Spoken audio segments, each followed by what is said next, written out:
ทำไมเราจึงต้องท่องธาตุกรรมฐานให้ได้ตามแบบกันทุกตัวอักษรที่โชว์เรื่องนี้ต้องยกค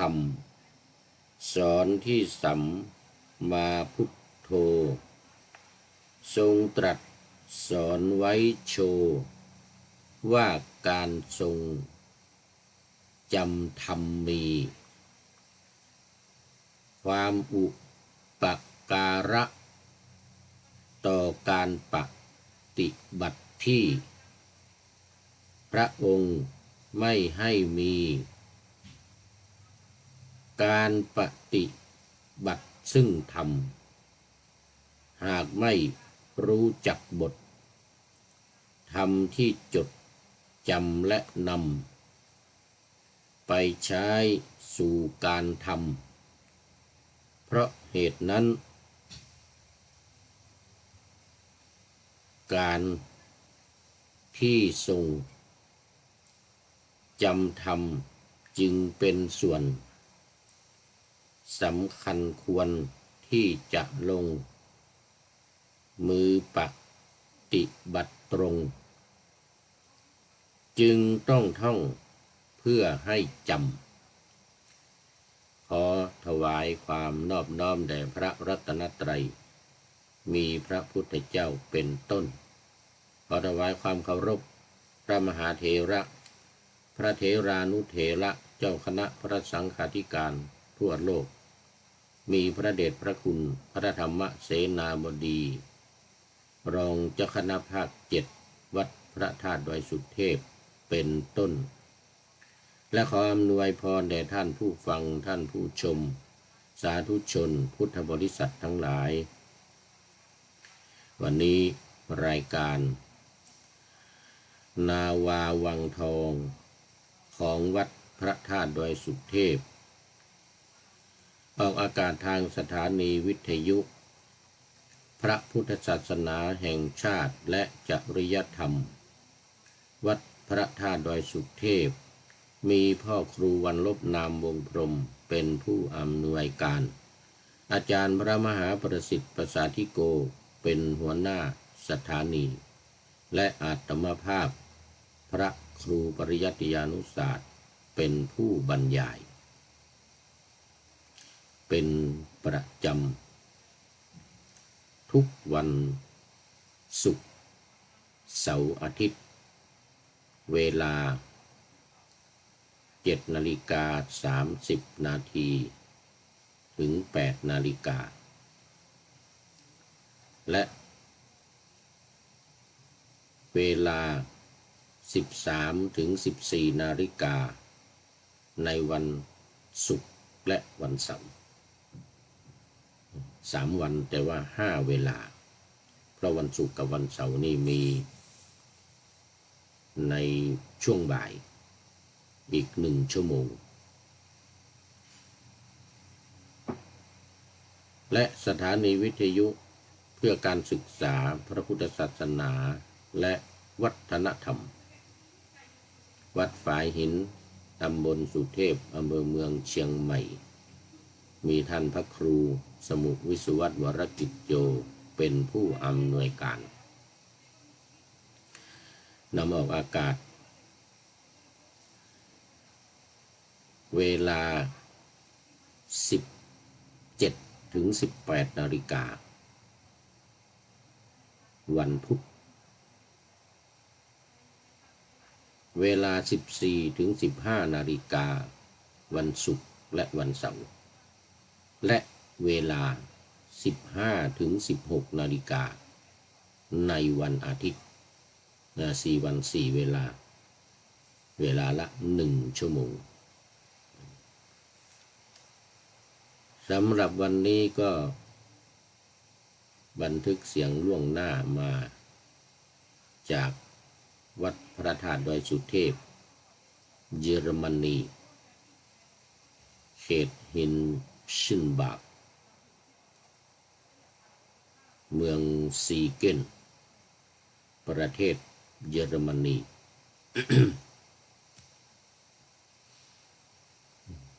เพราะว่าวันนี้ยังพักพระอาศัยอยู่ที่วัดพระธาตุดอยสุเทพเยอรมนีซึ่งตอนนี้ก็กำลังเตรียมงานการจัดกิจกรรมวันสงกรานต์หรือมหาสงกรานต์ในวันที่13ที่จะถึงนี้ก็อีก4 วัน3 วัน4 วันก็ถึงละ วันนี้ก็มีโยมญาติโยมมาร่วมมาช่วยกันจัดสถานที่จัดเตรียมอุปกรณ์อะไรต่างๆเตรียมอาหารเตรียมสังฆทานสำหรับในญาติโยมที่จะมาร่วมกันทำบุญเมื่อวันก่อนก็พากันกางเต็นท์ไปทีหนึ่งละแล้วก็เมื่อวานนี้ก็เข้ามาเตรียมสถานที่ในบริเวณศาลาในบริเวณทำบุญ วันนี้ก็มีคุณโยมออฟแอปที่ได้ยินเสียงพูดอยู่ข้างนอกตอนนี้ ก็อาจจะได้ยินเสียงเข้ามาบ้างเสียงดังโยมออฟแอปเป็นคนจังหวัดน่านอำเภอแม่จริม แต่ว่ามาอยู่ในเยอรมันนี่นานแล้ว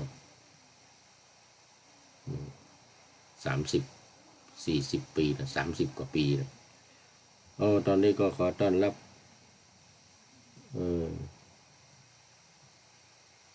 งานคุณโยมที่ใช้นามปากกาว่างานแสนคำสาธุบอกว่าโมทนาสาธุครับผมเหมือนนะ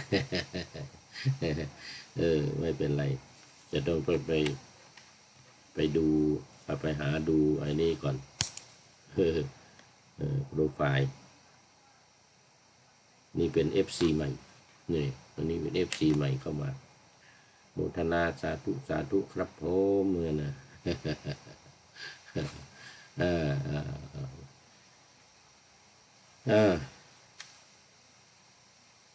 ก็เข้ามาสู่เนื้อหาสาระของธรรมะกันเลยวันนี้ยังอยู่ในเรื่องของหลักปฏิบัติเพื่อความพ้นทุกข์หน้าที่18เป็นหนังสือของสำนักพระราชวังโครงการนี้รายการนี้เป็นรายการของสำนักพระราชวัง ซึ่งมีหลักการอยู่ใหญ่ๆอยู่4 อย่าง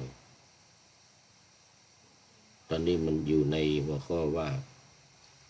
หัวข้อที่2การท่องกรรมฐานหัวข้อที่1ก็คือการระลึกถึงพระรัตนตรัย2ท่องกรรมฐาน3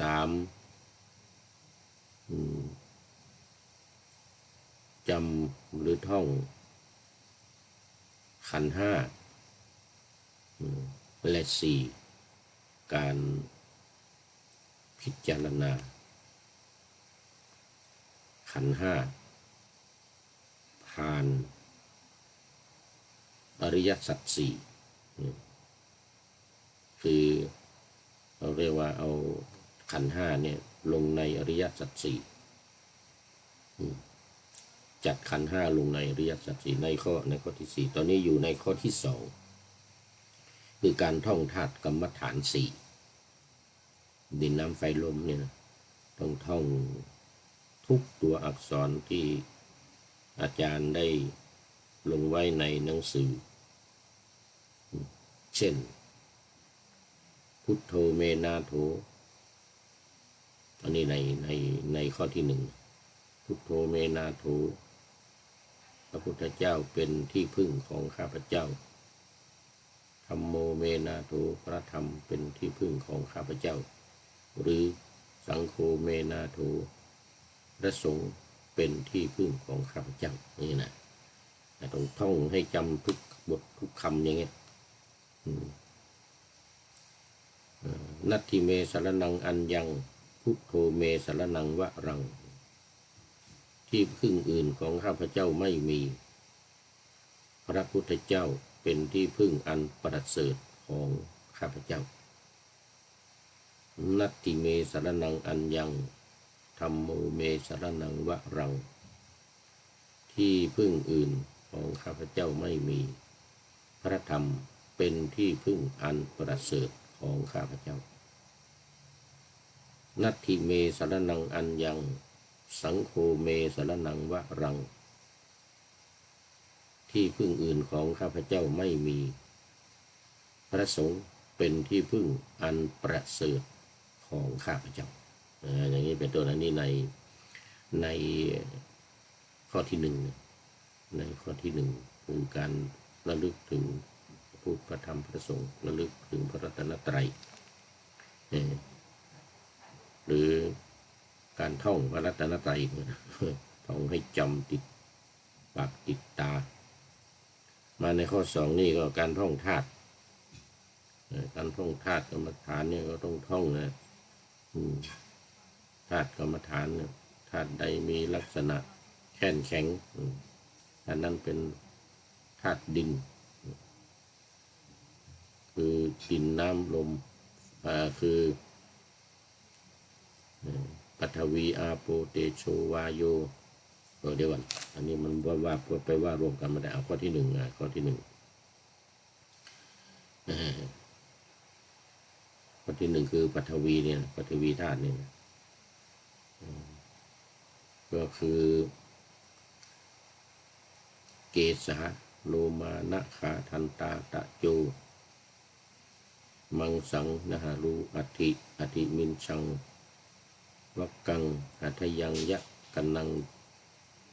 กิโลมะกังปิหากังปปะสังอันตังอันตะคุณนังอุทริยังกรีสังอย่างเงี้ยนะก็ผมขนเล็บฟันหนังเนื้อเอ็นกระดูกเยื่อในกระดูกม้ามหัวใจตับพังผืดไตปอดลำไส้ใหญ่ลำไส้น้อยอาหารใหม่อาหารเก่านี่นี่มี20อย่างแล้วต้องไปรวมกับมันสมองคือมัทธลุงคังมัทเกมัทธลุงคังเนี่ยคือมันสมองอีกจะเป็น21อันนี้ต้องท่องให้จำให้แม่นยำติดปากติดตาติดใจไว้เลยไม่ให้ลืมเป็นต้นธาตุดินเป็นต้นปฐวีเนี่ยเป็นต้นนี่คือว่าต้องท่องจำแล้ววันนี้ในหัวข้อว่าทำไมจึงต้องท่องธาตุกรรมฐาน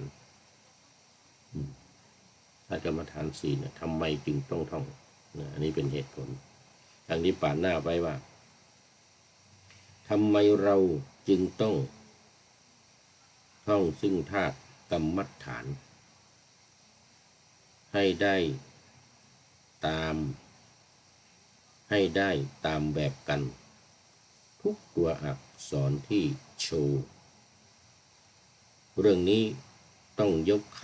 ำสอนที่สัมมาพุทโธทรงตรัสสอนไว้โชว์ว่าการทรงจำธรรมมีความอุปการะต่อการปฏิบัติที่พระองค์ไม่ให้มีการปฏิบัติซึ่งธรรมหากไม่รู้จักบทธรรมที่จดจำและน ไปใช้สู่การทำเพราะเหตุฉะนั้นการทรงจำทำจึงเป็นส่วนสำคัญควรที่จะลงมือปฏิบัติตรงจึงต้องท่องเพื่อให้จำท่องก็เพื่อให้จำทำไมจึงต้องท่องก็เพื่อให้จ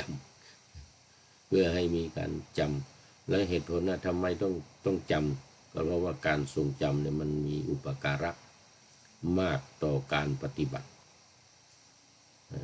ที่บอกไว้ว่าพระพุทธองค์นี่จะไม่ทรงอนุญาตให้ไปทำเด็ดขาดให้ไปปฏิบัติเด็ดขาดถ้าไม่ท่องไม่จำไม่จำบทธรรมไปเขาเรียกว่าให้กรรมฐานหรือสอนกรรมฐานสมัยก่อนคนที่เข้ามาบวชต้องเรียนกรรมฐานซะก่อนจากพระพุทธเจ้าคือต้องเรียนกรรมฐานจากพระพุทธเจ้า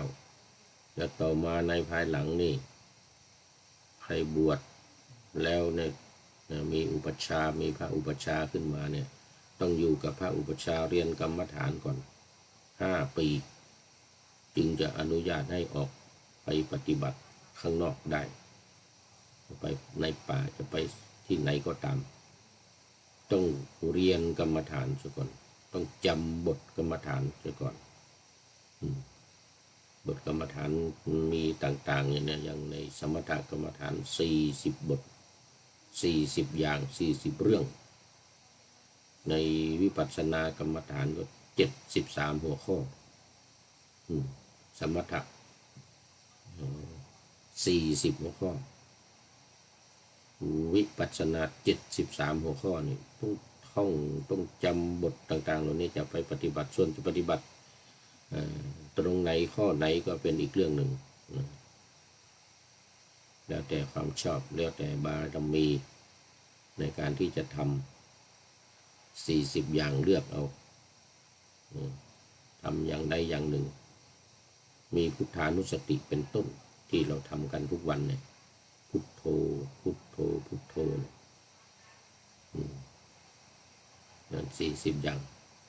ถ้าใครจะทำแบบวิปัสสนา73 อย่างนี่ก็อย่างสำนักธรรมนาวาเนี่ยธรรมนาวาวังเนี่ยอันนี้เป็นแบบวิปัสสนาไม่มีการนั่งบริกรรมพุทโธพุทธาสัมมาอรหังพองนอยุบหนอโป่งแฝบอะไรก็ตามไม่ให้มีไม่ให้ท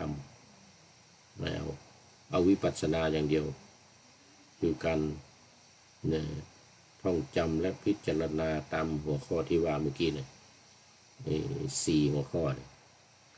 พิจารณาท่องจำแล้วก็พิจารณาไม่ต้องมันนั่งหลับหูหลับตาไม่เอาไม่ให้ทำไม่ได้ผลเหมือนกันนะตามแบบฉบับของอาจารย์ต้นเจ้าคุณอาจารย์ต้นเจ้าคุณลาดตามแบบของอาจารย์ต้นนี่ไม่ให้ไปนั่งทำแม้แต่ว่าจะไปนั่งจะนั่งยืนเดินทำนี่ก็การเดินนี่ก็ให้ทำแบบเนี้ยให้ท่องเนี่ยเดินท่องไปเนี่ยเดินท่องกรรมฐานไปไม่ต้องหลับตาไม่ต้องนั่งหลับหูหลับตาอะไรจะยืนจะเดินกรรมฐานจะนั่งหรือจะนอนจะอะไรก็ทุกอิริยาบถให้ท่องอย่างเดียวให้ท่องและให้จำแล้วก็พิจารณาขันธ์ 5นี่การเกิดการดับให้ลงในอริยสัจ 4ให้ได้คือให้ทำความเข้าใจนี่เรียกว่าวิปัสสนาคือให้เกิดปัญญาไงปัญวิปัสสนาคือการความเห็นแจ้งที่เราแปลกันเราแปลว่าความเห็นแจ้งคือทำให้เกิดปัญญาให้เกิดความเข้าใจให้เกิดความจำและเข้าใจแล้วก็มีให้เกิดความรู้ความเข้าใจนี่ถือว่าเป็นสิ่งที่สำคัญ ไอ้ที่ว่าต้องท่องต้องท่องเนี่ยขอไป ต้องว่าบิดต้องท่องนี่นะเนี่ยท่องธาตุกรรมฐานสี่เป็นต้นนี่นะหมดอะทั้งทั้งหมดอะต้องท่องหมดอะในในหลักการทั้งสี่อย่างเนี่ยต้องท่องหมดอะให้จำอะขันธ์ห้าก็เหมือนกันต้องท่องให้จำทำความเข้าใจให้ดีให้มีปัญญาจนเกิดปัญญาญาณนี่อันนี้คือหลักการที่สำคัญก็คือหลักวิปัสสนานั่นเองไม่เอาสมถะนะไม่เอาสมถะไม่เอาคือสมถะเนี่ยก็มีการบริกรรมมีการนับหรือมีการระลึกตามให้จิตสงบนั่งหลับตาแล้วก็ระลึกตามคุณพระพุทธพระธรรมพระสงฆ์พระพุทธ56พระธรรม38พระสงฆ์14อย่างเงี้ยนะก็ระลึกไประลึกถึงคุณของพระพุทธพระธรรมพระสงฆ์ไปหรือจะนับก็ได้1 2 3 4 5 1 2 3 4 5 6 7 8 9 10ถอยมา1 2 3 4 5 6 7 8 9 10ถึง15ถอยมา1ไปใหม่ถึง20ถอยมา1ไปใหม่ถึง25 30ไปจนถึง108นี่อย่างนี้เลยว่าขณะนานัยยะอันนี้วิธีการนับไม่เอาสำนักนี้ไม่เอาสำนักโดยธรรมนาวาของท่านเจ้าคุณอาจารย์ต้นอันนี้ไม่เอาสมถะไม่เอาเหมือนกันเนี่ยสมถะไม่เอาคือจะทำให้จิตสงบเนี่ยไม่เอามีคำอธิบายวันนั้นไปฟังการบรรยายจากหลวงพ่อเจ้าคุณอาจารย์ต้นว่าไอ้ทำสมาธิเนี่ยมันไม่ได้ผลไม่ดีหรอกเพราะว่าขณะทำนี่มันจิตสงบจริงอ่ะแต่พอหยุดทำความสงบมันก็ไม่มีว่างั้น ความสงบมันก็ไม่มีต้องหายไปมันมีเฉพาะเวลาทำเท่านั้นเหมือนกันนะอันนั้นไม่ได้ผลไม่ดีทำแบบเนี้ยแต่ท่านไม่ได้บอกว่าวิปัสสนานะคือเป็นวิธีการของท่านเนี่ยท่านเจ้าคุณอาจารย์ได้ทำวิจัยทดสอบนะมาเป็นเวลา20 ปีปฏิบัติอยู่คนเดียวทำอยู่คนเดียวมา20 ปีแนวนี้ดีแนวนี้ดีเป็นแนววิปัสสนาแต่ท่านไม่ได้บอกว่าวิปัสสนานะเจ้าคุณอาจารย์ไม่ได้บอกว่านี่เป็นแนววิปัสสนาท่านไม่ได้บอกแต่ว่าวิธีการทำเนี่ยมันเป็นวิปัสสนามันเป็นแบบวิปัสสนาไม่เอาสมถะไม่เป็นแบบสมถะเรียกว่าการบริกรรมแบบพุทโธพุทโธพุทโธหรือจะบริกรรมว่าพองหนอยุบหนอก็ไม่เอาทั้งนั้นแบบสัมมาอรหังสัมมาอรหังสัมมาอรหังอย่างนี้นะไม่เอา ไม่ให้ทำได้ทำนี่เขาเรียกว่าสายตรงนะทางด้านวิปัสสนาเรานี่เราเรียกว่าวิปัสสนาเป็นสายตรงสมถะเป็นสายอ้อมก็คือว่าให้จิตสงบแล้วมันจะเกิดปัญญาเองมันจะบรรลุเองก็เรียกเจโตวิมุตติหลุดพ้นด้วยใจอันนี้ไม่เอาของท่านเจ้าคุณอาจารย์ต้นไม่เอา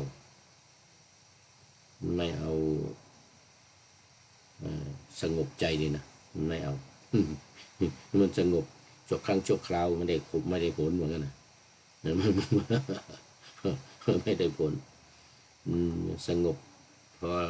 ออกจากสมาธิออกจากการทำสมาธิมันก็หายไปแล้วเหมือนกันไม่สงบอ่ะสู้อันนี้ไม่ได้พิจารณานี่ขันธ์ห้าตีขันธ์ห้าให้แตก รูปเวทนาสัญญาสังขารวิญญาณนี่นะมันหมายความว่ายังไงท่องเลยท่องรูปคืออะไรเวทนาคืออะไรสัญญาคืออะไรสังขารคืออะไรวิญญาณคืออะไรแล้วก็ดูการเกิดการดับของมันการเกิดการดับของขันธ์ห้าเนี่ยการเกิดการดับผ่านอริยสัจสี่ทุกข์สมุทัยนิโรธมรรคเนี่ยนะตีลงไปว่ามันเป็นยังไงดับอะไรเป็น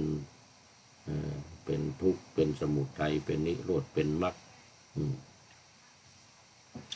เน้นอยู่อย่างนี้เน้นอยู่อย่างนี้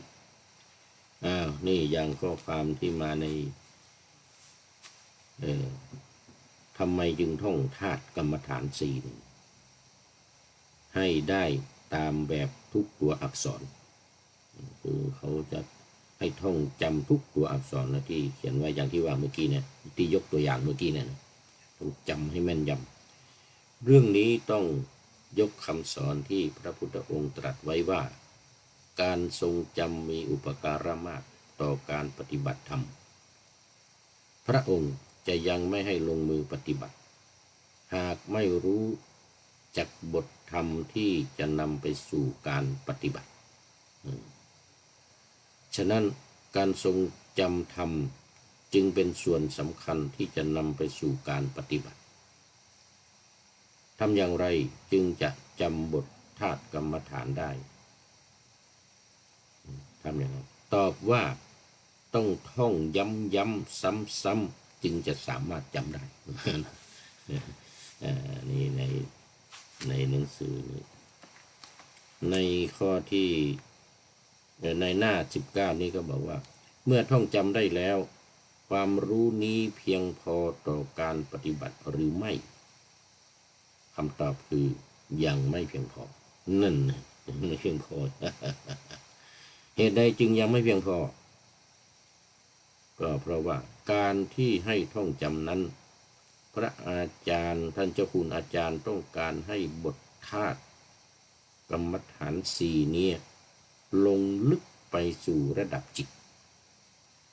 หมายถึงให้จิตร่วมรับรู้รับทราบตามที่เรารู้ตามที่เรารู้คือต้องไปลงไปถึงระดับจิตไม่ใช่แค่ระดับปากท่องไม่แค่ระดับความทรงจำธรรมดา ทุกคนต้องเข้าใจก่อนว่าภาวะชีวิตของมนุษย์มีอยู่สองด้านด้านแรกคือด้านตัวเราด้านที่สองคือด้านของจิตคือถ้าจะว่าไปในภาษาเดิมเราก็ใช้คำว่ากายกับจิตใจเป็นนายกายเป็นบ่าวอะไรก็ว่าไปทำนองนั้นกายกับจิตสองอย่างหนึ่งกายสองจิตอย่างขันธ์ห้าเราเนี่ยมันก็จะมีรูปกับนามรูปก็คือกายนามก็คือจิตด้านตัวเราอันนี้ก็คือกายเมื่อเรารู้เราเรียนเราศึกษาเรารับทราบหรือถูกปลูกฝังซึมซับเรื่องใดๆก็ตามนั่นคือตัวเรานี่ว่ากันนะแต่ในส่วนของจิตเป็นอีกเรื่องหนึ่งเมื่อเรารู้สิ่งใดไม่ได้หมายถึงว่าจิตจะรู้ตามในสิ่งที่เรารู้นั้นเดี๋ยวเอามาอีกทีหนึ่งแต่ในส่วนของจิตเป็นอีกเรื่องหนึ่งเมื่อเรารู้สิ่งใดไม่ได้หมายถึงว่าจิตจะรู้ตามในสิ่งที่เรารู้นั้นจิตยังไม่รู้ไม่ได้หมายถึงว่าจิตรู้แต่ว่าไอ้ตัวเราเนี่ยรู้ว่างั้นนะเช่นทั้งที่เรารู้ว่าสิ่งนี้ดีเป็นสิ่งที่ควรทำแต่จิตกลับบอกว่าเอาไว้ก่อนยังไม่ต้องทำก็ได้จิตบอกว่ายังไม่ต้องทำก็ได้ นี่แสดงให้เห็นว่าจิตไม่ได้ทำตามหรือไม่เห็นด้วยกับเราทุกเรื่อง และหลายๆเรื่องที่เรากระทำลงไปก็ขัดแย้งกับสิ่งที่เรารับรู้ว่าไม่ควรทำจนบางครั้งบางคราวก็เกิดข้อถกเถียงระหว่างตัวเราเองกับจิตที่ไม่เป็นอันหนึ่งอันเดียวกันนี่ดูนี่อีกทีนึงนี่แสดงให้เห็นว่าจิตไม่ได้ทำตามหรือไม่เห็นด้วยกับเราทุกเรื่องและหลายๆเรื่องที่เรากระทำลงไปก็ขัดแย้งกับสิ่งที่เรารับรู้ว่าไม่ควรทำจนบางครั้งบางคราวก็เกิดถกเถียงระหว่างตัวเราเองกับจิตที่ไม่เป็นอันหนึ่งอันเดียวกันดังนั้นบทธาตุกรรมฐานสี่นี้เราจึงต้องท่องย้ำๆซ้ำๆเพื่อให้ความรู้ในธาตุกรรมฐานลงลึกไปสู่ระดับจิตจะทราบได้อย่างไรว่าความรู้ในธาตุกรรมฐานลงลึกสู่ระดับจิตแล้วให้สังเกตว่าขณะที่ท่องบทธาตุกรรมฐานสี่ย้ำซ้ำๆจะมีจังหวะหนึ่งที่จิตท่องขึ้นมาเองได้จิตท่องเองได้ ให้สังเกตว่าขณะที่ท่องบทธาตุกรรมฐานสี่ย้ำซ้ำๆจะมีจังหวะหนึ่งที่จิตท่องขึ้นมาเองได้เมื่อจิตท่องขึ้นมาได้เองให้เข้าใจว่าจิตเริ่มยอมรับบทธาตุกรรมฐานเข้าไปอยู่ในจิตแล้ว จิตยอมรับเข้าไปอยู่ในจิตนะแต่นั่นไม่ได้หมายความว่าให้หยุดท่องยังต้องท่องย้ำซ้ำๆต่อไปอีกจนกว่าจิตจะสามารถท่องได้ด้วยตัวของจิตเองเอาจนจิตท่องเองจิตท่องเองปากมันต้องท่องปากเรานี่ต้องพุทโธเมนาโธเนี่ยเราไม่ต้องว่าจิตมันว่าเองจิตมันท่องเองนี่เมื่อจิตท่องขึ้นมาได้เองให้เข้าใจว่าจิตเริ่มยอมรับบทธาตุกรรมฐานเข้าไปอยู่ในจิตแล้วแต่นั่นไม่ได้หมายความว่าให้หยุดท่องยังต้องท่องย้ำซ้ำๆต่อไปอีกจนกว่าจิตจะสามารถท่องได้ด้วยตัวของจิตเองและยอมรับเอาความรู้ทั้งหมดไปอยู่ในจิต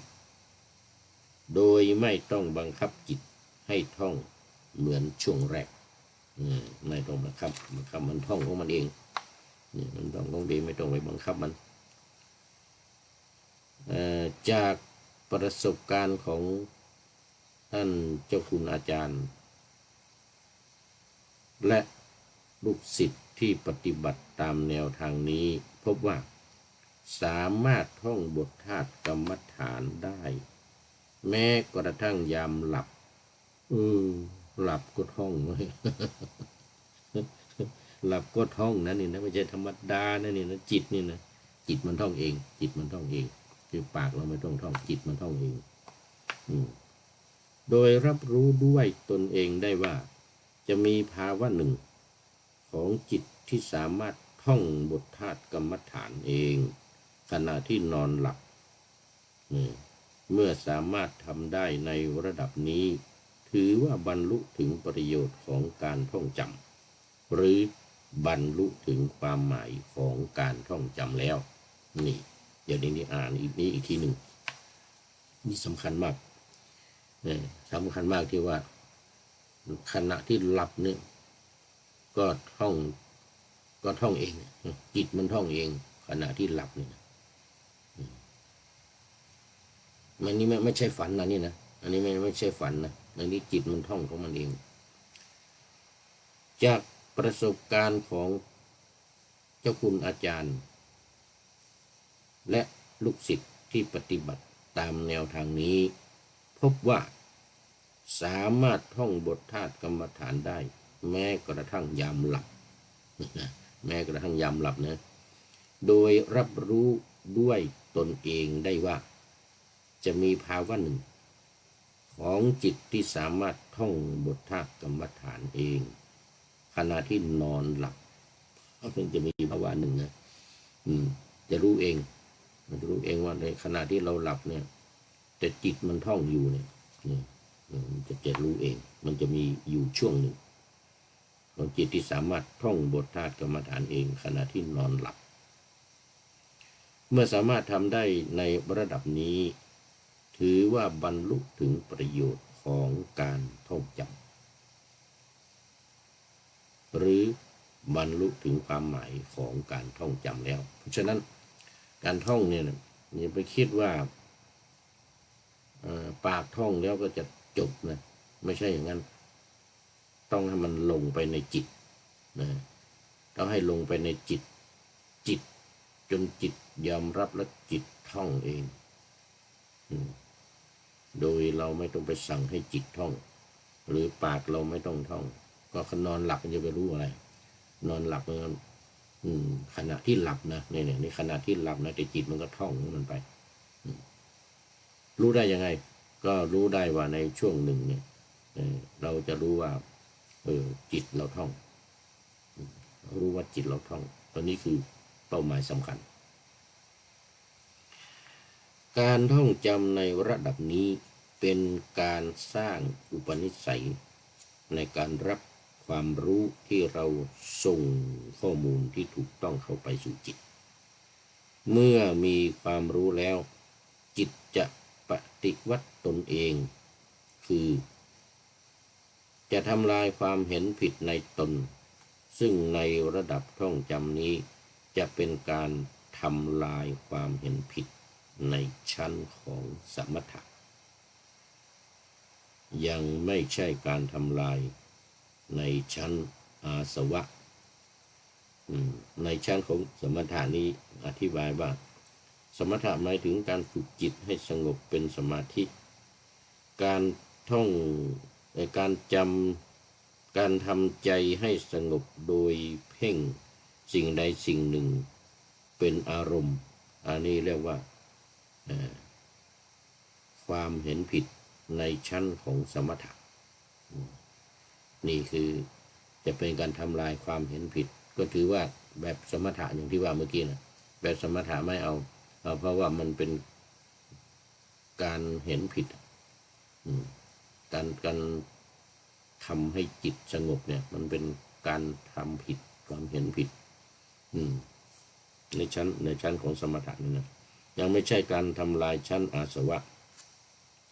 ชั้นอาสวะนี่คือยังไงอาสวะนี่หมายถึงกิเลสที่หมักหมมนอนเนื่องทับถมอยู่ในจิตชุบย้อมจิตให้เศร้าหมอง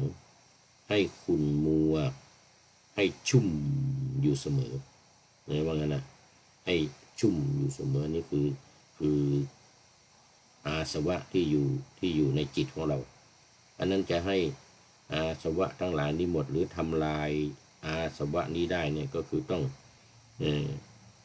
ทำลายอาสวะห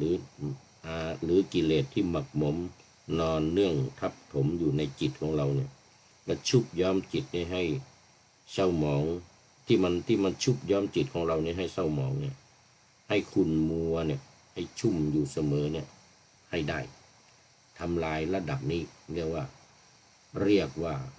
ระดับอาสวะแต่การความเห็นผิดในชั้นสมถะนั่นนะคือการที่จิตให้จิตสงบที่จิตสงบอันนั้นไอ้จิตสงบเนี่ยเพียงแค่ชั่วครั้งชั่วคราวมันยังไม่ใช่สงบอาสวะไม่ใช่ขั้นอาสวะเหมือนกันไม่ใช่ขั้นอาสวะมันเป็นเพียงแค่ขั้นจิตสงบเท่านั้นอาสวะยังไม่สามารถที่จะกำจัดอาสวะได้ไอ้สมถะเนี่ยเพราะนั้นไม่เอาสมถะนี้ไม่แนะนำให้ปฏิบัติ เพราะมันเป็นความเห็นผิดนี่ทำแค่จิตสงบอย่างเดียวเนี่ยมันยังไม่ใช่เป้าหมายที่ถูกต้องที่สำคัญเป้าหมายที่สำคัญที่ถูกต้องนั่นคือการทำลายในชั้นอาสวะคือกิเลสทั้งหลายเนี่ยที่มันหมักหมมที่มันนอนเนื่องอยู่ในสันดานของเราเนี่ยราคะโทสะโมหะเนี่ยที่มันนอนเนื่องอยู่ในสันดานของเราเนี่ยต้องถูกทำลายไปอย่างสิ้นเชิงนะต้องถูกทำลายไปอย่างสิ้นเชิงดังนั้นจึงจะเรียกว่าการทำลายอาสวะระดับต้องเป็นระดับนี้นั้นเดี๋ยวดูอีกทีหนึ่งว่าการท่องจำในระดับนี้เป็นการสร้างอุปนิสัยในการรับรู้ที่เราส่งข้อมูลที่ถูกต้องเข้าไปสู่จิตเมื่อมีความรู้แล้วจิตจะปฏิวัติตนเองคือจะทำลายความเห็นผิดในตนซึ่งระดับการท่องจำนี้จะเป็นการทำลายความเห็นผิดในชั้นของสมถะเท่านั้นในชั้นของสมถะเท่านั้นยังไม่ใช่ชั้นของอาสวะเมื่อใดที่จิตยอมรับนำเอาสิ่งที่เราท่องเนี่ยเข้าไปสู่จิตจนจิตมันท่องเองจนจิตมันท่องเองเราไม่ต้องท่องนี่นะระดับนี้มันจึงจะเป็นระดับที่สามารถไปทำลายอาสวะทั้งหลายได้กิเลสทั้งหลายเครื่องเศร้าหมองทั้งหลายได้เรื่องกิเลสเศร้าหมองที่มันขุ่นมัวที่มันชุ่มอยู่ในใจของเราเสมอเนี่ยนะได้เพราะฉะนั้นนี่คือความหมายของการท่องธาตุกรรมฐานจนมันจำแล้วก็มันเข้าไปอยู่ในใจของเรามันซึมซับอยู่ในจิตของเราทำยังไงภาษาอังกฤษเขาเรียกว่า osmosis มัน osmosis เข้าไป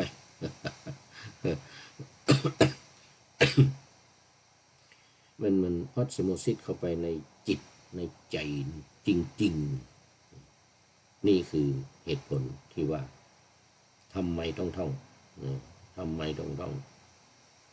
เพราะนั้นวิธีการท่องให้จำทำให้ขึ้นใจเนี่ยมันจะมีอุปการะมากกว่าต่อเมื่อว่า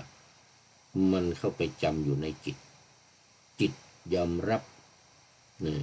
ธาตุกรรมฐานทั้งสี่เนี่ยจนมันไปจำอยู่ในจนมันท่องเองเลยของมันอันนี้ไม่เฉพาะเรื่องจิตนะขออภัยไม่เฉพาะเรื่องธาตุกรรมฐานระลึกถึงพระรัตนตรัยก็เหมือนกันมันจะเข้าไปจำไปสะสมไปอยู่ในจิตพุทโธเมสรณังวะรังเนี่ยนะพระพุทธเจ้าเป็นที่พึ่งอันประเสริฐของข้าพเจ้าเนี่ยนะมันจะเข้าไปอยู่ในจิตเลยอยู่ในจิตนั่นทุกอย่างข้อที่หนึ่งที่สองที่สามที่สี่ต้องท่องให้จำให้หมดแล้วมันจะเข้าไปจำในจิตยอมรับเมื่อไหร่เมื่อนั้นถือว่าประสบความสำเร็จในการท่องจำไม่เพียงแค่ว่าปากท่องจำแล้วจำได้เกิดความสะดุ้งตกใจอะไรมามันก็ละเมอออกมาหรือว่า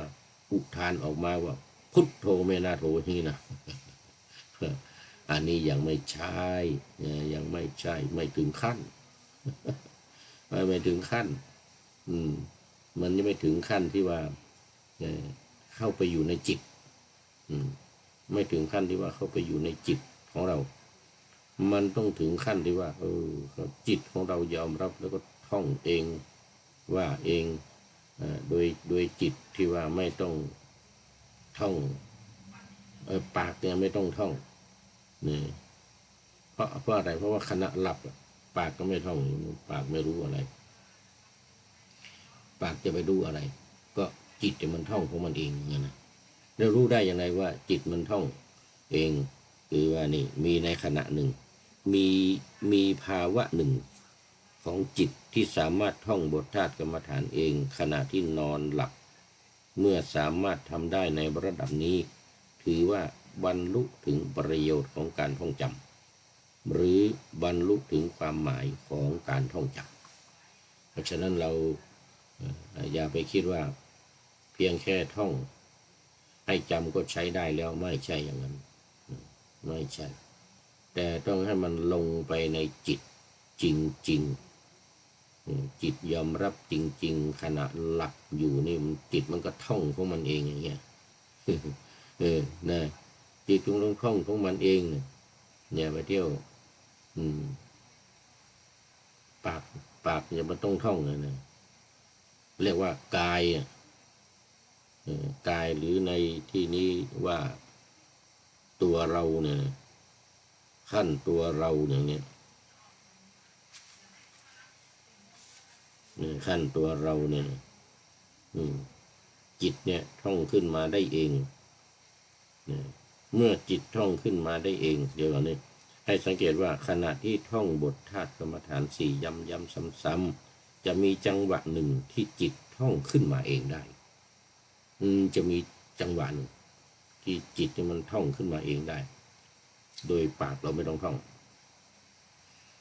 หรือเราไม่ต้องไปสั่งให้จิตท่องแล้วมันท่องของมันเองเลยเมื่อจิตท่องขึ้นมาได้เองให้เข้าใจว่าเริ่มยอมรับบทธาตุกรรมฐานเข้าไปอยู่ในจิตแล้วนี่แต่นั่นไม่ได้หมายความว่า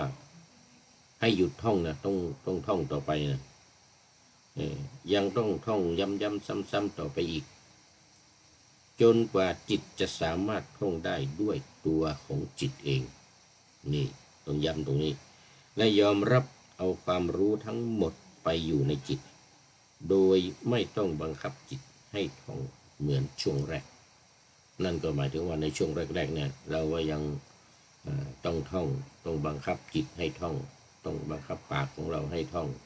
คือทั้งกายทั้งจิตเนี่ยต้องให้ท่องแต่ถึงจังหวะหนึ่งที่จิตมันท่องขึ้นมาเองได้มีจังหวะหนึ่งที่จิตท่องขึ้นมาเองได้เมื่อจิตท่องขึ้นมาเองได้ก็ให้เข้าใจว่าจิตเริ่มยอมรับจิตเริ่มยอมรับบทธาตุกรรมฐานเข้าไปอยู่ในจิตแต่นั่นไม่ได้หมายความว่าให้หยุดท่องเนี่ยต้องท่องอยู่เรื่อยๆต้องท่องอยู่เรื่อย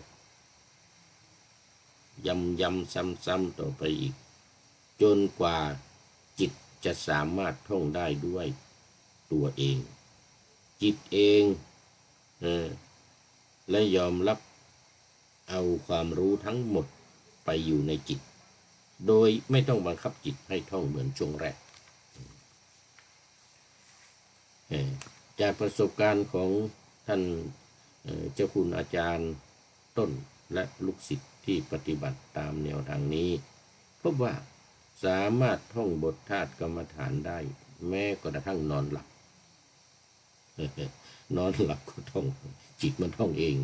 ไม่ใช่ปากมันท่องได้รับรู้โดยตนเองได้ว่านี่ตรงนี้สำคัญจะมีภาวะหนึ่งของจิตที่สามารถท่องบทธาตุกรรมฐานเองขณะที่นอนหลับมันจะมีภาวะหนึ่งเพราะฉะนั้นคนที่ไม่เกิดภาวะนี้ไม่เกิดภาวะนี้ก็จะไม่รู้มันจะมีภาวะหนึ่งของจิตที่สามารถท่องบทธาตุกรรมฐานเองขณะที่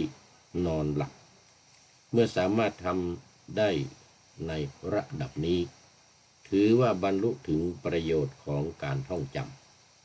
ำหรือบรรลุถึงความหมายของการท่องจำแล้ว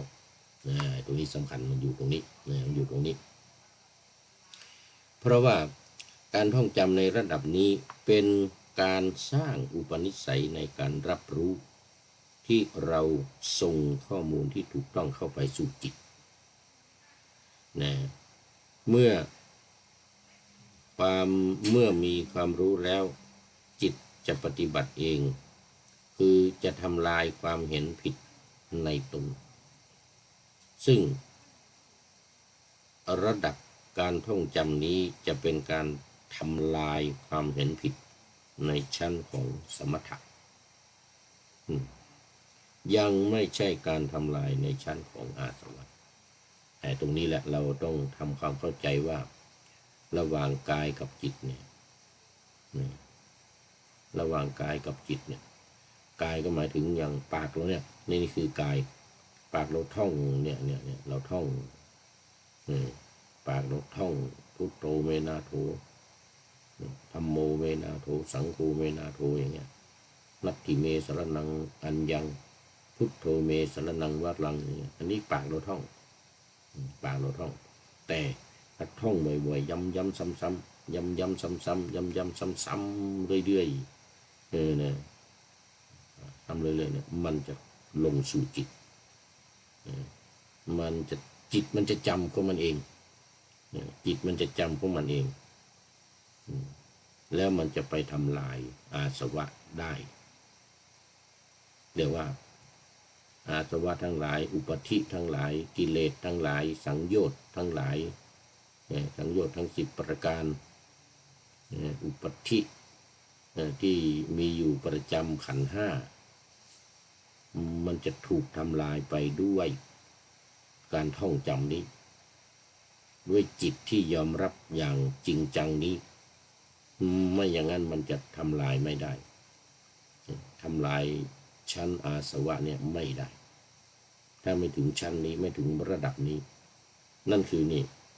ทำไมเราจึงต้องท่องอย่างในหัวข้อที่ว่านี่นะทำไมจึงต้องท่องธาตุกรรมฐาน4ให้ได้ตามทุกตัวอักษรนี่มันเป็นเพราะเหตุนี้ถ้าเราไม่ท่องไม่จำในนี้บอกว่าพระพุทธองค์เนี่ยจะไม่อนุญาตให้ไปปฏิบัติโดยเด็ดขาดเลยต้องท่องต้องจำบทธรรมทั้งหลายทั้งหมดเนี่ยให้จำเพราะนั้นการทรงจำเนี่ยมันจึงเป็นส่วนสำคัญที่จะนำไปสู่การปฏิบัติถ้ายังไม่จำยังไม่ทรงจำไม่รู้ความหมายไม่รู้อะไรนี้ห้ามไปปฏิบัติเด็ดขาดไม่ให้ลงมือทำให้ท่องก่อนให้จำก่อนให้ท่องก่อนให้จำก่อนจนมันจำติดหูติดตาติดใจเนี่ยบอกว่าจากประสบการณ์ของท่านเจ้าคุณอาจารย์และลูกศิษย์ที่ปฏิบัติได้ผลแล้วที่รู้แล้วเนี่ยตามแนวทางนี้เนี่ยนะพบว่าสามารถท่องบทธาตุกรรมฐานได้แม้กระทั่งยามหลับนี่ต้องเน้นจุดนี้ว่าผู้หลับก็ท่องได้คือจิตมันท่องเองจิตมันท่องเองปากไม่ต้องท่องเพราะว่าเวลาหลับนี่ปากไม่รู้เรื่องอะไรแต่จิตมันรู้แต่มันจะมีว่าจะมีภาวะหนึ่งของจิตที่สามารถท่องบทธาตุกรรมฐานเองขณะที่นอนหลับเมื่อสามารถทำได้ระดับนี้ถือว่าบรรลุประโยชน์ของการท่องจำเพราะฉะนั้นว่าท่องไปเรื่อยๆถ้าว่ามันไม่มีเข้ามาในจิตไม่ยอมรับเลยนะก็ยังไม่ถือว่าบรรลุเป้าหมายของการท่อง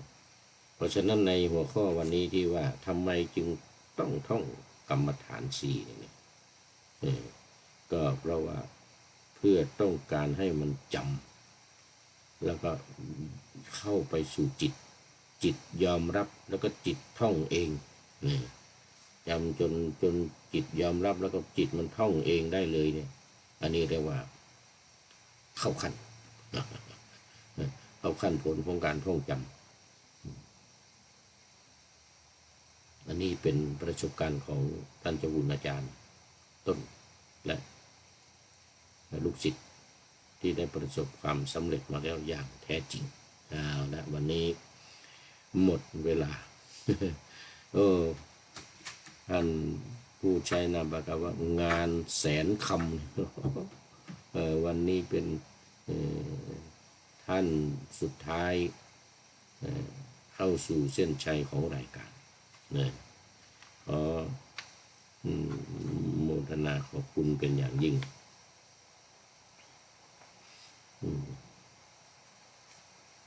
โมทนาขอบคุณเป็นอย่างยิ่ง จะต้องได้ขอนำรายการนาวาวังทอง จากท่านผู้ฟังไป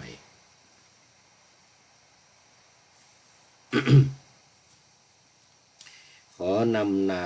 วาวังทองไปก่อน แล้วจะย้อนมาใหม่ในวันหน้า คือวันพุธศุกร์เสาร์อาทิตย์ตามตารางเวลาที่วางอยู่ข้างในเป็นนาวาโด่งดังเป็นธรรมะจากพระราชวังเป็นนาวาโด่งดังสว่างไสวเป็นทองคำล้ำค่าว่าสิ่งใดชุบชีวิตจิตใจให้ใสงามขอเชิญท่านทั้งหลายนำไปท่อง